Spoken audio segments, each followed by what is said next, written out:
காதோரமா அவ தாண்டா அவன் வாழ்க்கை, அவளை விட்டுறாதடான்னு யாரோ சொல்ற மாதிரி கேட்டுச்சு.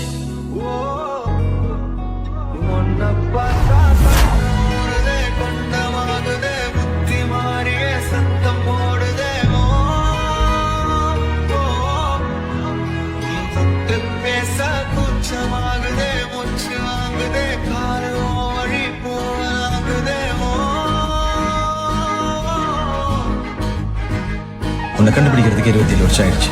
இதுக்கு மேல நான் வெயிட் பண்ண முடியாது. ஸோ டக்குன்னு சொல்லிடுறேன்.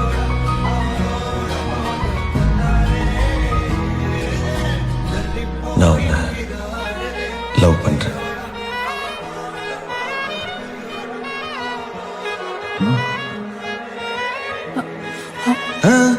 நீயும் டக்குன்னு சொல்லணும்னு அவசியம் இல்லை. கொஞ்சம் டைம் எடுத்துக்கோ. வெயிட் பண்றேன்.